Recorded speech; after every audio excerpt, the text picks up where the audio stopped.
Welcome to the Relationships Inside Out podcast with Doctors Gregory Siebert and Kimberly Murray, licensed marriage and family therapists. Join them on this journey as they explore the ins and outs of relationships. Well, welcome to Relationships Inside Out, where today we're going to talk about repeating family patterns, typically dysfunctional family patterns. Ideally the positives, but not repeating those negative ones in our partnership, our parenting, friendships within ourselves. And a lot of us aren't even aware of the patterns. I'll have couples that come in, and one of the first things I like to do is assess family of origin. What did that look like? How is conflict managed? How are beliefs managed? And surprisingly, I say surprising because a lot of people don't think about this, is how are emotions thought of? Like how are they managed in general? Were they discussed? Were you allowed to have emotions? And if you had them, what happened? What conflict looks like? Yeah. Were we volatile? Did we shut down? All the things. And people will come in with relationship problems, and then they realize that they're engaging in the same patterns that their family did. And that can look twofold. So an example would be on the other side. I think of clients where they come in and say, gosh, my dad was really domineering or narcissistic. How am I with another narcissistic person? Because it's familiar. Yeah. Because it is something you grew up in. And even the patterns we know aren't good for us, if they're familiar, we're attracted to them. Right. Yeah. And if I'm already in kind of a subservient personality, because of how I grew up, I'm going to naturally attract a partner who's going to fill that kind of void or space. Right. Yeah. Unconsciously. Yeah. But that can be one way that shows up. Dually, if my family did a lot of yelling, maybe I bring that into my partnership where I yell or I push and shove or whatever it might be. Yeah. Whatever you've learned. And they talk about, we repeat what we don't repair. Ooh, I like that quote. And a lot of, it's not mine. We look back at like the trauma that people experience in the relationship. Say we're talking about dysfunction here, and dysfunction can cause trauma. Those patterns are very strong. And if we don't repair that, or even because a lot of us will think that's normal. We grew up like that's just normal. That's how families do it. That's just why we repeat it unconsciously. And at the same time, a therapist can come in and be like, that's trauma, emotional abuse, whatever it might be. And if that's not repaired, we just continue it because we're not even aware of it. So that's a big one. And, the saying neurons that fire together, wire together. This is the idea in our brains that when we do something, our neurons fire. And when we continually do it, they pair together. Yep. And the more we do it. Neural pathway. Yeah. And those pathways become more efficient and stronger. And so these dysfunctional patterns were what we continually have done for so long. So they're very strong. So they become more natural, even on a neurobiological level. I think I've used this analogy before, but a way of understanding what you just shared. Think of a garden, right? If you water half your garden and don't water the other half, one half's going to die. That's your neurons that you're not giving attention to, those healthier patterns, those whatever it might be, right? If I am giving all of my attention, my practice, my doing to those unhealthy patterns, those are the flowers I'm watering. They're going to get bigger. They're going to get stronger and more robust. It takes kind of changing our focus to the other way of doing things and neglecting that part or cutting off that part for those flowers to start to die. That's a good analogy. And another example that I've read or that we could use to show how they get stronger is think about practicing like a sport, right? The more that you do it, the better you get at it. And that's like the practice of your neurons or those pathways getting stronger. That can show up in a billion ways in a relationship, whether it is placating, stonewalling, enabling, the kinds of people you attract into your world. All of those can get reinforced from how we grew up into adulthood by how much attention we give. And I think about even maladaptive patterns. So maybe it isn't something that you necessarily learn by observing. I think about dynamics where I got clients where they've become the peacekeeper. Yep. And that's how they've adapted to try to manage the discomfort that they feel with the dynamics in their family, the chaos. Yeah. Conflict avoidance. It's a thing. It's protective. So if I'm peacekeeper and avoidant, that might come to my relationship. And you might not see it as a problem because you're like, well, I keep the peace. And that doesn't, I've seen in adult relationships how that impacts people is they're not getting vulnerable. and they're not processing the more important, deeper topics that cause conflict because they're avoiding it. They want to keep the peace. Yeah. So we never really get through or process through some of that. Can you say resentment? Oh, What if I'm continually giving up my needs for the sake of keeping the house calm? Resentment builds. mm-hmm. And that is poison to any relationship. And so being able to identify that and shift it. What's hard here is we're talking about repeating my family patterns, right? Right. My partner's got their own set of family patterns, and they've got to be willing to work on theirs too, because it's a cycle. It's a dynamic.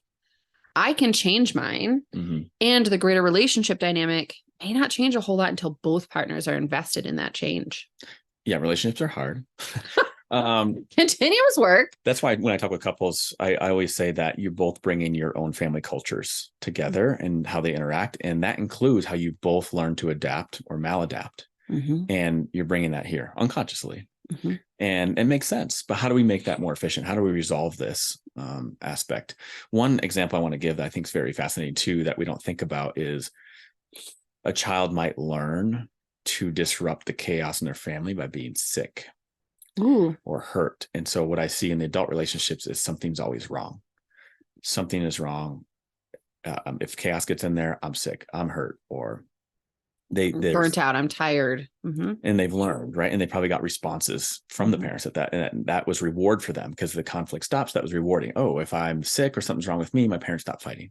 Mm-hmm. That can come in here. And you see that in the adult relationships, just as I said. And then we model it for our kids, right? Kids are smart. And they watch that happen. And then they start to do it. And that is how we get these transgenerational patterns that become enduring for years upon years upon years. Yeah. And I think through this conversation, if you're listening and you're finding yourself like, oh my God, what am I doing? Like, I can't believe I've been acting this way. Be kind to yourself. All of us are bringing baggage from our family of origins. It's okay. Mm-hmm. The first step is being aware that this is a problem in the relationship. When we know better, we do better. So we can't do better if we don't know better. Yes. Right? We can't hold ourselves accountable. Change of words. We can't hold ourselves to that standard if we didn't know that standard existed. Yes. Right? If I thought it was normal for couples to yell, push, and shove, which I did at the beginning of my partnership, I didn't realize until my husband that wasn't a normal pattern. I didn't know better. Yeah. And so for me to do better, how am I supposed to be a pro soccer athlete if I never got any training? Yeah. Conflict resolution, emotion regulation, all of that is just the same. Or if you didn't know soccer existed. Yeah. If you don't have the tools to do those things, how are you supposed to do better? Right? So it's getting those tools. It is leaning into the process of mental health exploration or therapy or whatever it might be to gain those tools so that you can do better. And it can be simple things as learning that the way you're talking to your partner, because that's how your parents talk to each other, is absolutely not okay. And it doesn't show respect. So just because respect wasn't modeled doesn't mean that shouldn't be what's existing in your current relationship. That modeling is huge. Yeah. As therapists, as people who study human development, modeling is kind of the core where people learn not just about how to behave, but in terms of attachment, in terms of identifying emotions, experiencing emotions, all the things. Right. So we as people model for our friends what we're willing to tolerate, what our relationships look like. We model for kids. We model across the board. If we want our kids, if you do have kids, want our kids to do something different, we have to model that. Yeah. They aren't going to magically know how to regulate their emotions. We have to set that tone and break some of those patterns, which is really hard. I'm here to tell you. Yeah. And what you're saying is we have to break those patterns. Yeah. Because they will continue if we're not aware of them. Right. Mm-hmm. So we repeat what we do not repair. And so being aware is the first step.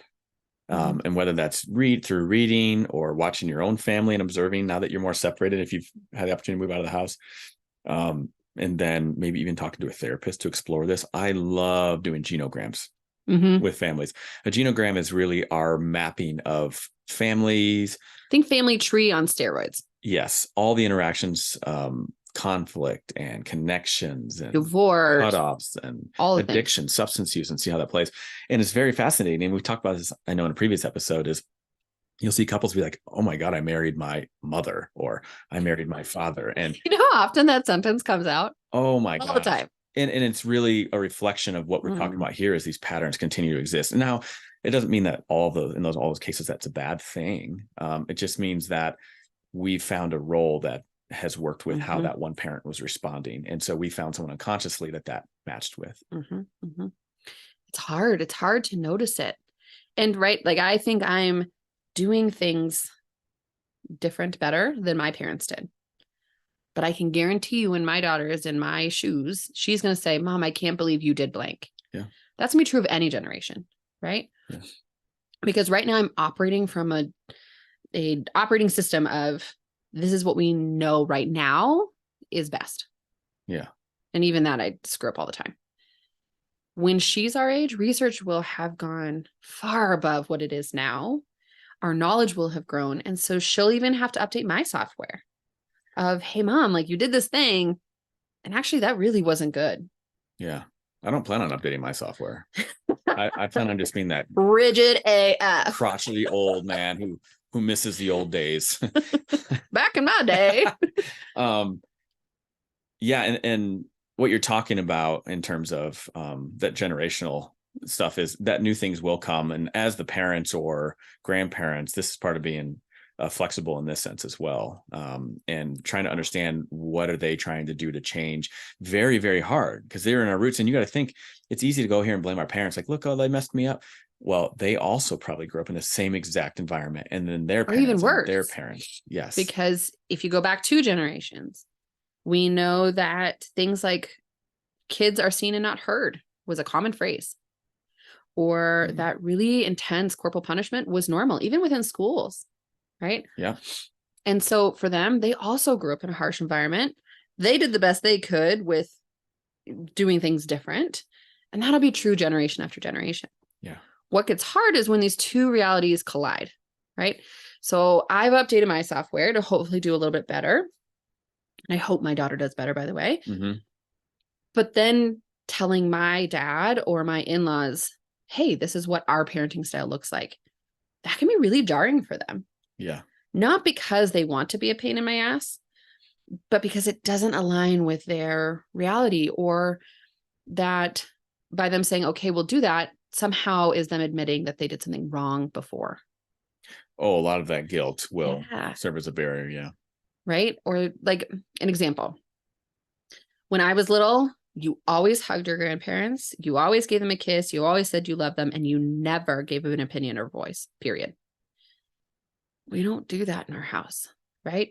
My kids get bodily autonomy. So they get to choose if they give a hug. They get to choose if they have a kiss. They get to choose if they want to do something, and they can tell grandma, no, thank you, politely, but they get to say no. That is very jarring from previous generations. Yeah. And in fact, can be seen as disrespectful.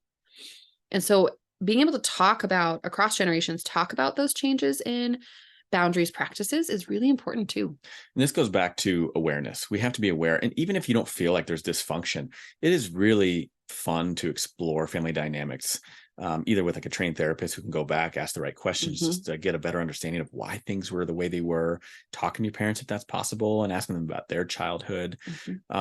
And the reason why is what you're kind of talking about. I shouldn't say reason why. A benefit of doing so is for what you're talking about is that you get autonomy in deciding what patterns you want.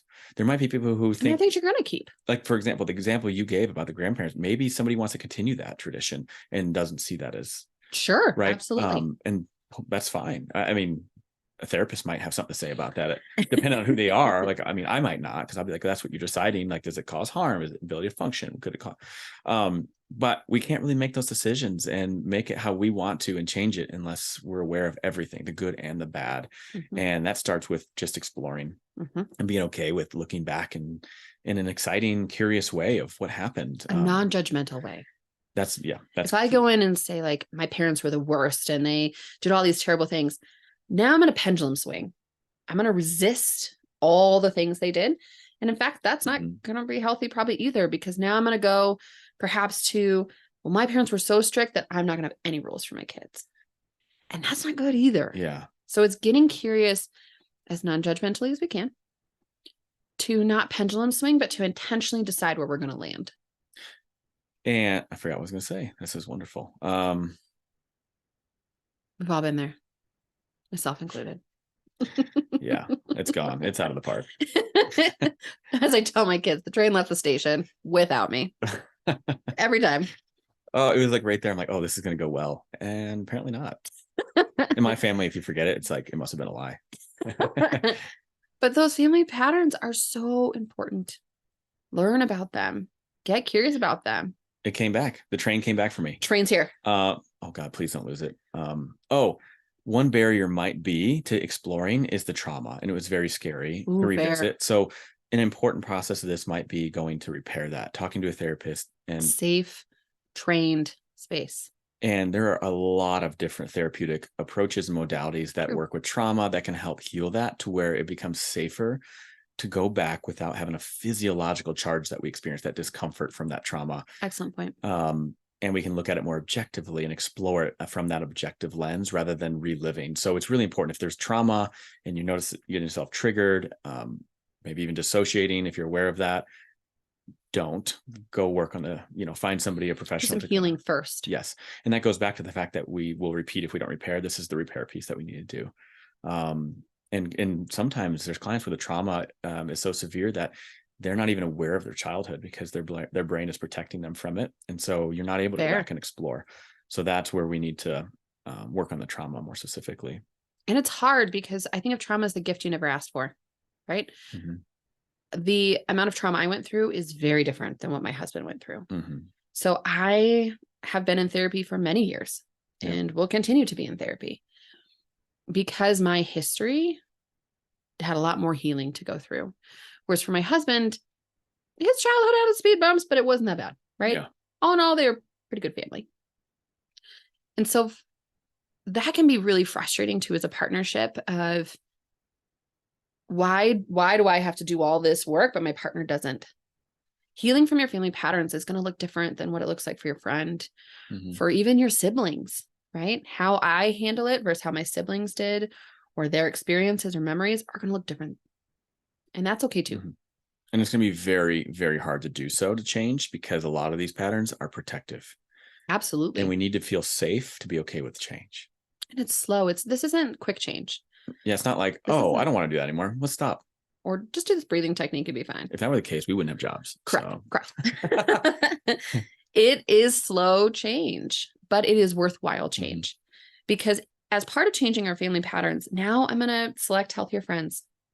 I'm going to have more fulfilling relationships, friendships, and otherwise. I might connect differently with my family and my kids. I'm going to create generational change. It's hard work, but worthwhile work. So I love that you brought that up, because one of my favorite things to see with clients who are in this transition is what I call spring cleaning. And you see them cleaning out their lives, and they're setting boundaries for themselves without regret. And it is wonderful. It's empowering. Or I hear people say, like, I just can't find good friends. And they do some of this work, and then all of a sudden the right friend walks in. Because you attract people based on you. Yeah. If I'm hyper anxious, I might attract fellow anxious people.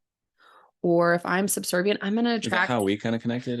I'm not anxious, Craig. If I'm subservient, I'm going to attract more domineering personalities to fill that space. If I'm healthy and have healthy boundaries, my chance of attracting unhealthy people is lower, because that's not going to be attractive to them. Yeah. Right? The people I'm going to pull in, if I come in with my boundaries and I come in with who I am, people are going to like it or they won't. And what's kind of fascinating and also very important to note in this process of recognizing the family patterns and wanting to change them is that your current relationship might be a product of those dysfunctional patterns. And when you change them, it may not be a good fit for you anymore. And that's hard. There's a grieving process. The homeostasis changes, right? Our baseline of this relationship is functioning based off of the unconscious dysfunctional patterns. Once we become more conscious and change it, that homeostasis, that baseline changes, and it may not work. I warn people that one of the risks of therapy, and I say it to almost every client I start with, I'm warning you, you might outgrow your system. And people don't really understand what that means until they start to outgrow their system. Yeah. Right? Where I could tolerate my mom's bullshit before, all of a sudden I can't. Where I could tolerate this boyfriend who's flaky and whatever, maybe I don't want to. Yeah. Right? Maybe I have this friend who's super toxic. Actually, I don't know if I want to be friends with them. That's hard to reconcile, that my growth My health journey is going to push some people away because it feels like it should be unhealthy, right? If I'm losing people, but actually, no, that is a byproduct of growing, is sometimes you outgrow your system. And one thing that can keep you back in your system is, even on a conceptual level, if you're aware of it, it's not familiar to your stress response system. And as you were saying earlier, on a neurobiological level, and I think about your heart rate variability and your height, fight, flight, or freeze, even if you know your relationship's toxic, it's comfortable, which sounds strange, but it's normal. It's familiar. We like familiar. Change to something different than that could be too scary and uncomfortable for the system that might keep you back too. So there's a lot of factors here that play into why this is so complex to go be aware, explore, repair on the trauma, and learn a little bit more about what you're needing to explore and learn more. It's physiological. Safely. It's not just mental. It is our nervous system, our body, our brain, our unconscious parts of our brain, all firing together. Yeah. So I can consciously look at someone and say, this isn't healthy, but until the rest of that system catches up, it's really hard to create that space. And another thing to do when you think about it in the context of what we talked about earlier about the neurons that fire together, wire together, creating that connection, is trying new skills and getting them more ingrained so they're stronger. So if you kind of like think about it as like learning a new sport, so now go try that sport, and the more you practice, it's going to get better. Do the same thing with relationships, whether that's in your romantic relationship, family, friendships. So maybe try different communication stuff, try different coping skills, try staying calm. Yeah. Try reducing reactivity. One thing I work with my clients on, no surprise, is boundaries. And as part of that at the beginning, sometimes I'll actually coach them through what to say, coach them through the communication. Yeah. Because it's so foreign. So I'll even, like, I also give all my clients their notes. I'll write out a example script of what that could look like. And my hope is that they eventually get to a place where I don't have to write it for them anymore, because it becomes familiar rhetoric, familiar patterning, so that then they feel confident in naming it without any assistance. Oh my, I can't tell you how many times that I hear, it just seems so disingenuous. Of course it does. Like when I teach them the healthy communication skills, it seems so elementary and like speaker listener. Yes. Yes. And you're like, it is, because guess what? You haven't been doing that. So it will feel disingenuous. It's going to feel corny. Over time, you can make it your own, but it's a good baseline to start. Just even start regardless of how corny it is. And your partner or friend might even say, that's so corny and disingenuous. Well, good. Now you know that they're going to be part of spring cleaning. It's so important to get back to some of these foundational skills. Yeah. But again, you can't have the foundational skills if they were never given to you. If you're going to overcome family patterns, you really got to be willing to dig deep, explore them, and be with someone who's skilled in family therapy, who has training in that, not just the individual piece. Because that systemic brain, that systemic work takes training. Yeah. And just to kind of set some expectations, is you and I have been trained in this, been doing this work for over a decade each. So probably 20 years combined. I'm still every single day fighting to do the healthy stuff. Oh yeah. The other stuff will come up. It's so ingrained, and it was ingrained in a time that was very, very fertile for our developing brains. True. So it's going to be stronger, and you're going to find yourself going back to these patterns, especially if the stress levels get high enough. We're going to go back to what's familiar. So it's just a continual practice and continually being conscientious of it as best as we can. And you're not going to be perfect all the time, and that's okay. You bring up an important point to just highlight really quick. How we respond when we're somewhat regulated and how we respond when we're stressed, those are two different animals, right? I can be really good at setting boundaries when I'm somewhat regulated. And I can refrain from being reactive and not yelling and all the things I cerebrally know are really helpful. If I get real stressed, some of those ickier parts of me do come out. It's like the majority of the day. Okay. I'm just kidding. No, for me, it's don't look as I smack him over here. For me, the good times are like 2 minutes out of the day.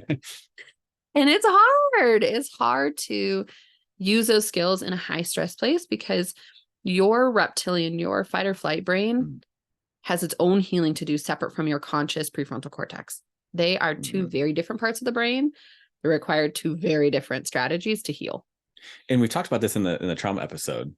And I want to bring it up again because exactly what you're talking about is a lot of us and people feel like, I know this is wrong. I know that something's off, but I can't stop the response. First part is your prefrontal cortex, that conscious brain. Yep. The second half is that reptilian back of the brain. And a lot of times your reptilian is going to take priority. And so if that's activated, there's even shown less activity to the prefrontal cortex. So the rational higher order thinking.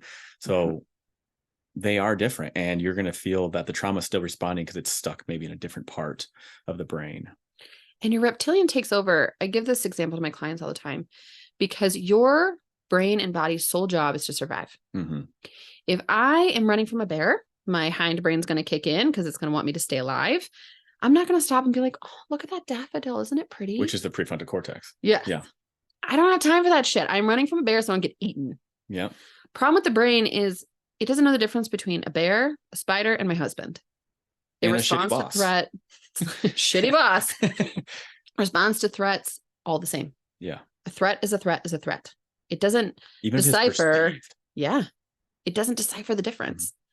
So when you are in fight or flight, when you are stressed, when your boss pissed you off and they're really under your skin, you're not having time to stop and smell those flowers and do your breathing techniques because you're in survival mode. Yeah. And all this goes to highlight of working on ourselves, healing through the trauma, becoming more aware and getting to a safe place that we can look back and explore our dynamics with curiosity, without judgment. So important. And then practicing new skills, as corny and disingenuous as they feel initially, to help strengthen those connections in our brain. So for today, for Relationships Inside Out, we've really dug into how to overcome family patterns. Every human is subject to repeating family patterns. We all come from somewhere. If you have any questions on this topic, if you have any other topic suggestions, please feel free to email us at relationshipsinsideout@gmail.com. And we'd love for you to follow us on Facebook at Relationships Inside Out as well. We hope everyone has a great day. Thanks.